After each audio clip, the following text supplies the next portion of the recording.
Salut les gars et bienvenue à cette quatrième vidéo consacrée à notre formation en Django. Donc concrètement, qu'est-ce que nous avons eu à faire la séance passée? On avait eu à créer un nouveau projet Django, puis on avait eu à lancer le serveur de développement, d'accord?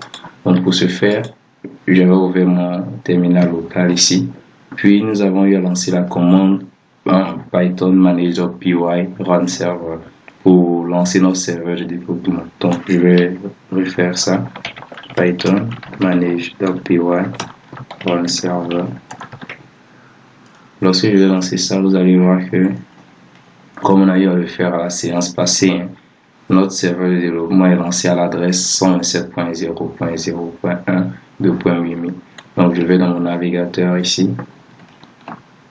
et je vais à cette adresse 127.0.0.1. Tout marche correctement, voilà.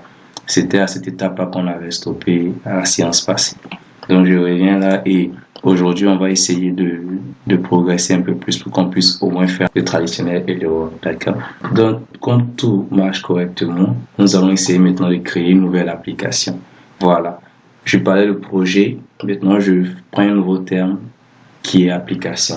Donc vous pouvez être un peu confus sur ces deux termes-là. Donc je vais essayer de vous donner juste un overview de ces deux-là pour qu'on puisse avancer plus rapidement, d'accord? Donc, quelle est la différence entre ces deux, c'est-à-dire projet et application? Pour savoir qu'une application, c'est juste une application web qui va faire quelque chose, d'accord? On peut faire allusion à une application de sondage ou une application de base de données ou même une application de blog, ce que nous allons faire ensemble bientôt, d'accord? Par contre, un projet, c'est juste un ensemble de réglages et d'applications qui sont mis ensemble pour faire un site web. Donc, pour voir que un projet, il peut avoir plusieurs applications, mais une application peut se retrouver dans plusieurs projets. Voilà. Je prends juste un exemple. Si notre application de blog qu'on va faire ensemble, si vous trouvez que c'est trop parfait et que vous voulez l'inclure à un de vos projets, et après, lorsque vous avez fait un autre projet et que vous aurez besoin là-bas d'un autre blog, plus besoin d'aller écrire tout le code ou de copier le code et faire, ça sera trop compliqué, les gars.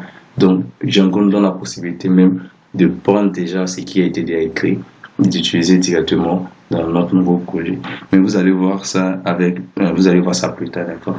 Donc, ici, on va essayer de créer notre première application qui va s'appeler Blog, comme je le disais.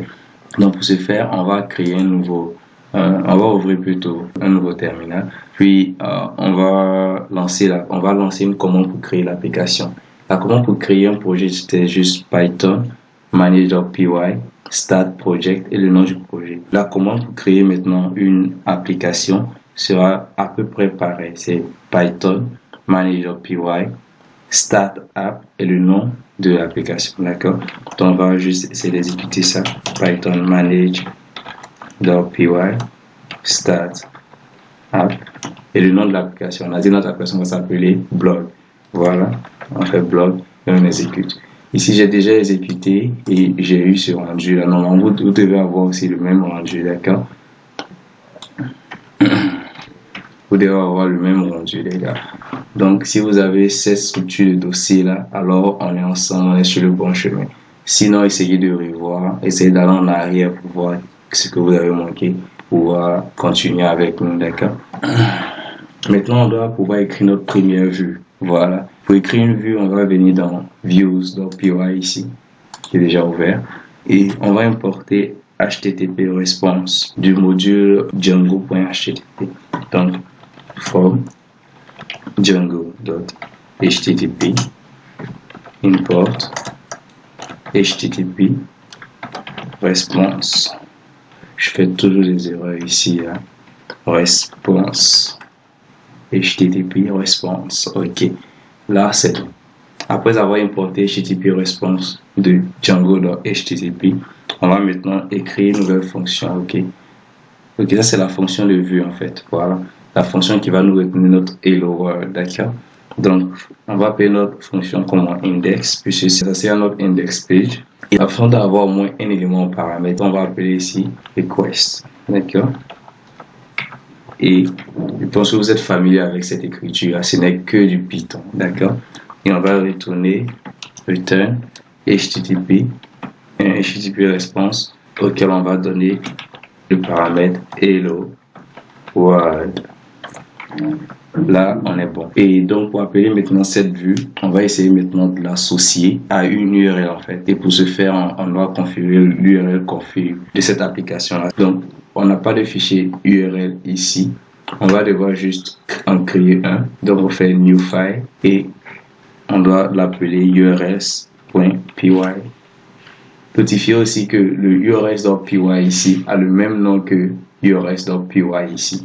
Voilà, on a bien eu un fichier url.py dans mon site ici. Voilà. Si cela est fait, on va essayer d'insérer le code suivant. D'accord. Donc, on va mettre from django.urls. Ok. On va importer path. Import path. Qu'est-ce que je fais? Ok. Lorsqu'on va finir d'importer ça, on aura besoin d'utiliser cette fonction-là, ok? Donc, on doit importer maintenant ce module-là même complètement, d'accord? Donc, on va faire aussi from le dossier courant ici. Que le dossier courant, c'est ça, c'est là. Donc, from le dossier courant, import views. J'ai courant avec ça. D'accord, les gars? Donc, c'est-à-dire qu'on a importé views et on a importé path de Django.urls, d'accord? Donc, on vient ici, on va essayer de matcher une URL à la vue qu'on a déjà écrite. Donc, on va faire URL pattern, patterns, d'accord, comme ça. On va écrire maintenant, ok, je fais toujours ça, c'est mieux, hein, c'est plus rapide. Je vais enlever ça. Donc ici, on va laisser cette partie-là vide. C'est cette partie-là qui va contenir. Il doit matcher en fait l'URL que l'utilisateur va donner à l'URL qu'on veut associer à notre vue, d'accord? Donc on la laisse vide. Et lorsque c'est vide, quelle vue nous voulons associer? C'est l'index, bien sûr. L'index se trouve dans views. Voilà. Index. C'est bon. Et quel nom on veut donner à ça? On va juste appeler ça aussi index. Je mets une virgule ici, puis j'enregistre. Là, c'est bon. Donc, l'étape suivante maintenant est de faire pointer l'URL racine là, qui est ici, l'URL racine. Et ça, c'est le fichier URL racine, ok. On va le faire pointer sur ça, ok. Parce que ici, vous voyez, ces deux-là sont vraiment, ils sont séparés, voilà. Il y a aucune connexion entre les deux. C'est la connexion qu'on doit créer. Donc, pour ce faire, on doit maintenant inclure un autre URL conf à ce fichier-là, en fait. Celui-là, c'est un URL conf, c'est un fichier de paramétrage URLs pour cette application blog-là. Et ici, on a le fichier de paramétrage URL de base, d'accord? Maintenant, ils nous disent ici que pour inclure un autre URL conf, il faut importer include function, il faut importer la fonction include de Django.urls et d'importer include et puis path. D'accord? Donc, on va essayer de suivre ça. Normalement, vous ne devez pas avoir ça. Vous devez avoir juste path. Maintenant, on nous demande d'importer aussi include puisque les deux sont déjà de Django.urls, donc il n'y a plus de problème. Et on dit d'ajouter maintenant une URL à ça, ici, en fait, qui sera, ok, donc je vais copier simplement ça. Je vais coller. Et ici, le nom c'est blog. On a mis un grand B, d'accord? Donc URL, donc je mets virgule et j'enregistre. Ok, ici, il faut voir que la fonction include là, elle va nous permettre de référencer d'autres configurations d'URL, d'accord? Quand Django va rencontrer include comme ça, il va juste tronquer le bout d'URL qui correspond à ça ici. Par exemple, on va mettre peut-être 127.0.0.1 2.8 mai /blog. Ok. Lorsqu'il rencontre le /blog, il tronque juste ça et il passe le reste de la chaîne de caractères, c'est-à-dire votre adresse à ça, à ce fichier-là. Voilà. Lui maintenant, il va maintenant se charger de matcher ce qu'il a à matcher. C'est vraiment génial. Donc, maintenant, quand on a fini de faire ça, j'enregistre ça, je vois, ok, tout est bien enregistré. Et je reviens ici. Là, ok, je ferme ça et je relance le serveur. Voilà, le serveur est bien relancé. Donc, je me rends dans mon navigateur et je fais ça. Oh, ok. là, il y a un problème. Lorsque je viens, à la racine, ici, on a 2 entrées. Ici, on a juste mis le localhost. On dit quoi ici? The anti-path didn't match any of these.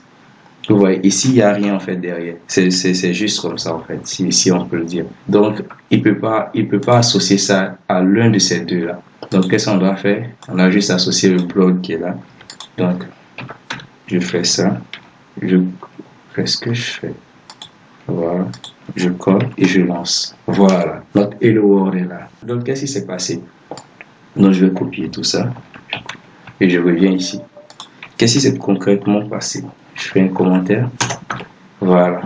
Lorsqu'on lui a donné ça, ça c'est la base, il n'y a pas de souci, d'accord? Et il est déjà à ce niveau-là. Et il attend maintenant la suite, en fait. Voilà. Pour pouvoir essayer de faire un match. Si je lui donne admin comme prochain argument, il va juste essayer de résoudre ça. Mais si on lui a donné blog, donc il va juste venir ici et dire, ah ok, blog. Mais quand c'est blog, qu'est-ce que je dois faire? Ok, je dois inclure ce fichier-là. Donc, il n'est plus à ce niveau-là. Il donne la main maintenant à ce fichier-là, d'accord? À ce fichier de configuration d'URL, d'accord? Donc, en fait, ça, c'est la configuration URL de notre application ici. Donc, quand il vient ici, il dit, OK. Après le blog ici, il y a quoi? Il n'y a rien. Puis, il dit, OK. Quand il n'y a rien, qu'est-ce que je dois faire? Je dois retourner cette vue-là. Donc, il vient dans View. Quel index ici, c'est ça. Oh, index, c'est quoi? Index retourne HTTP response avec comme paramètre Hello World. Donc, c'est tout ce qu'on a eu ici. Hello World. D'accord? Donc, si on veut mettre ça en grade, on peut faire un H1. D'accord? H1, on ferme. Je copie ça. Je colle ça ici. Je dois mettre OK. Si je sauvegarde et que je viens ici encore, voilà. On a notre Hello World. D'accord? Donc, les gars, ça, c'était juste une première illustration de comment faire un traditionnel Hello World avec Django. Et merci d'avoir suivi la vidéo. J'espère que vous l'avez aimé. Avant de partir, j'espère que vous allez liker, vous abonner pour ne louper aucune de mes vidéos. Et voilà, à la séance prochaine alors. Bye.